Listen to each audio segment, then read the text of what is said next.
So we have a question here, I think, that'll play into one thing I want to talk about, which is we're talking very much about public boards, but a question came in is, what advice do you have for boards that have just moved from a private board to a public, or have gone to private? How do you distinguish the roles as you see them played out between a public and a private compensation committee board? Well, I think on every nonprofit board on which I sit, I think This is just a private. We'll go to nonprofit. Oh, private. Oh, I'm sorry, private. Okay, on private, I think, obviously on private, then you have you're dealing with private equity people, or you're dealing with, ex-distressed bondholders who are now the shareholders. You're dealing with groups like that. And they drive, from my experiences, they drive the bus on that far more than the comp committee does. Because it's usually, my experience is it's usually a small board and then insiders. So I think, you try to be, get them to be reasonable when they're not always that. But you have to work with them and share with them your experiences on a public company board, and they don't always want to play by those rules. So it's challenging, but I think all you can do is do your best to try to convince them. So. Yeah, my position is as a director, right? My responsibility doesn't look different whether it's a public company, private company, not for profit. You have a fiduciary responsibility for the stakeholders. So it's understanding who those stakeholders are and what is it that they value, what are they looking for, and then try to help honor those wishes. Westlake is an interesting example because it's 70% owned by a family. We have 30% public float, and they maintain that public float in large part because they actually want to create an opportunity for employees to have shares and to have create some wealth on their own. But you're essentially so you're a public member, but it's essentially private. And so a large part of our role as independent directors is understanding what the family is looking for. What is it they value? They don't really care about dividends as much as they do, sort of capital, appreciation. And so thinking about, okay, so what do we do? How do we think about that? And whether it's capital allocation decisions, it's, setting the budget. And the same is true for compensation. How do we compensate the management team who aren't necessarily family members to, participate and drive this thing in a way that's going to ultimately accrue to the benefit for themselves and the family. But yeah, to Julie's point, I think it's just okay. Who are the owners? Who are the stakeholders? Right. Understanding their objectives, and then trying to work hard to make sure that you execute, in a objective way to get that done.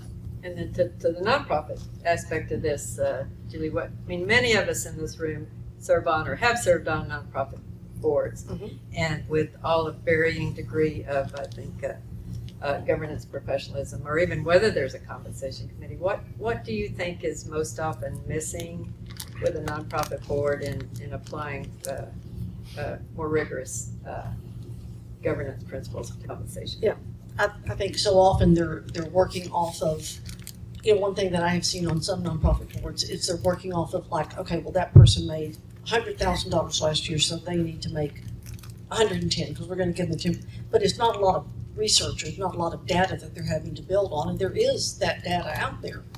I keep pointing to Caroline because she knows everything. Caroline Mofflebana with Meridian, in case y'all would like to know. But I think it's important to get data, to have data to be able to show, because you sit down with that person who you've just said, oh, they don't deserve any more than a 7% increase. They need to understand where that's coming from. And I think I've seen a lot, I haven't seen a lot of that happening on some nonprofit boards. But I think you have to take into also consideration, based on the data, every nonprofit is different. And what one executive director, I'm looking at Jen Cox because she is utterly amazing. And what one person does, what their role is, because her role is so broad, is not what another person does. It may be a much more narrow role. It may have a larger staff. That's not something that Jen is blessed with. She has these two lovely ladies back over here, Maya and Chia, and but you have to take to me, you have to take all that into consideration. But you have to be fair. There's no equity to be able to have them participate in, and that's always it's unfortunate after you've served in the public environment. But you need to be fair with these people because they're working really, really hard to keep everything going in their organization. I sit on an animal shelter board. I mean, that woman works harder than any CEO I've ever seen. And she's never going to get the compensation for it, but she deserves it. I mean, Jen's another great example. So I think I believe in paying people as much as I can pay people if they're doing a good job, and then if not, having that reflected too. But then you need to understand why. And I think communication is critical in everything to do with compensation. And so Mark, I wanted to get you to talk about performance pay for a nonprofit. Well, I'm a believer in incentive pay. I think that there really is no reason, even in the not-for-profit world, for creating some kind of incentive schemes. Now, it's a little scary, oftentimes for small not-for-profits, but if you just step back for a second, right? They all have strategic objectives. They all have a mission, and you're trying to, as a board member, drive the organization in a certain direction.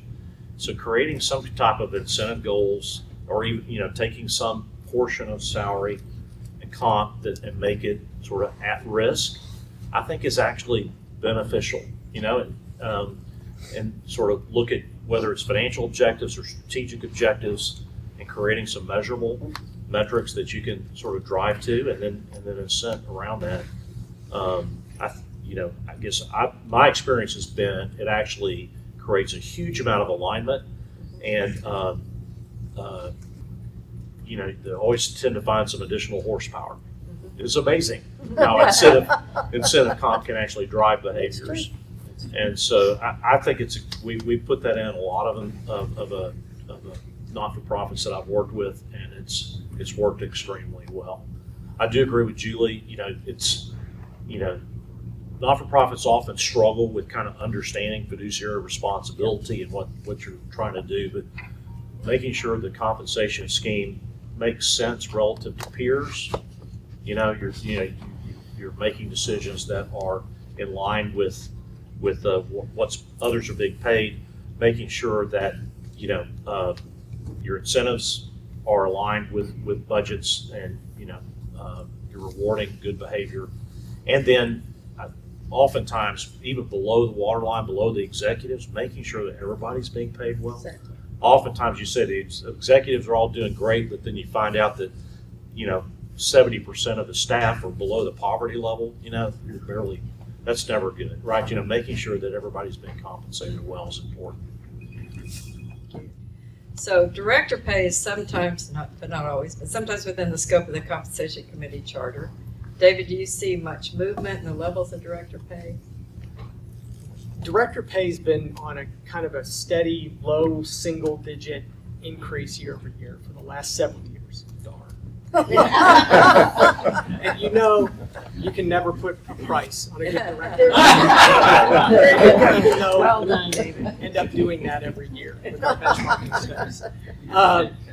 I think what's happened with director pay more over the last couple of years has been a shift in design away from piecemeal compensation through meeting fees and multiple different retainers and so on, to more of an expectation that when you join a board, there's a certain level of commitment, and we are going to push more money into the board retainer and the board equity grant, and then expect everybody to contribute in a similar way. So they're not a bunch of extra retainers for doing extra things here and there. It does mean from time to time, when big issues come up and you have to form a special committee or the board's meeting a lot more, that you may have to consider supplemental compensation. It comes up. But most companies have now gone to what I'll call a cleaner sort of retainer in stock kind of approach. So Mark and Julie, any pushback on that? Do you think compensation committee members are paid enough for their work? Oh, absolutely not. It's funny because audit committee chairs, used to sort of be the ones that got compensated. And now that I'm doing compensation committees, I realize, Oh, that was totally screwed up. Yeah. It's much harder. But I think, you know, I haven't seen everything sort of rolled up in one fee, but all the all the committee chairs are getting some kind of a stipend, and it's beginning to equalize. I've noticed, you know, sort of, as you said, everybody's having to pull on the oars about the same, and as things level out, you know, it's just being an audit committee chair doesn't necessarily make it that much more difficult than being non-gov, No. which you know, I've seen Julie do some of that, and it's painful. Some of it is painful, but yeah, but like Mark said, we can all remember the days when no one wanted to be on the audit committee.